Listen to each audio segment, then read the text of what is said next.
സൗദിയിൽ global industrial transformation എക്സിബിഷന് ഡിസംബറിൽ തുടക്കമാകും. വിവിധ രാജ്യങ്ങളിലെ കമ്പനികളും വിദഗ്ധരും പങ്കെടുക്കുന്ന മേള റിയാദിലായിരിക്കും സംഘടിപ്പിക്കുക. വ്യവസായ മേഖലയെ പ്രോത്സാഹിപ്പിക്കുന്നതിന്റെ ഭാഗമായാണ് എക്സിബിഷൻ ഒരുക്കുന്നത്. സൗദി വ്യവസായ ഖനന വകുപ്പും റിയാദ് എക്സിബിഷൻസ് കമ്പനിയും സംയുക്തമായിട്ടായിരിക്കും മേള സംഘടിപ്പിക്കുക. വിവിധ രാജ്യങ്ങളിലെ കമ്പനികളും വിദഗ്ധരും എക്സിബിഷന്റെ ഭാഗമാകും.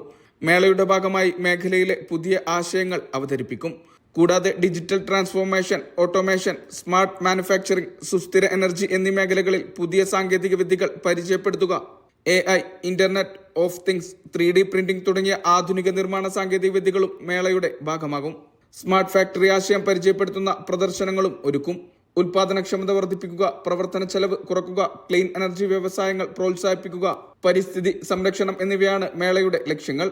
രാജ്യത്തെ വ്യവസായ മേഖലയെ ശക്തിപ്പെടുത്തുക, പുതിയ വ്യവസായങ്ങളെ പ്രോത്സാഹിപ്പിക്കുക, സ്വകാര്യവൽക്കരണം പ്രോത്സാഹിപ്പിക്കുക, 36,000-ലധികം പുതിയ ഫാക്ടറികൾ രാജ്യത്ത് കൊണ്ടുവരിക, സാങ്കേതിക വിദ്യകളിലെ നിക്ഷേപം വർദ്ധിപ്പിക്കുക, പ്രാദേശിക ഉൽപാദനം കൂട്ടുക, എണ്ണ ഇതര ഉൽപാദനം വർദ്ധിപ്പിക്കുക എന്നിവയും മേളയുടെ ലക്ഷ്യങ്ങളാണ്. Mishal Cherpulassery, media 1, Riyadh.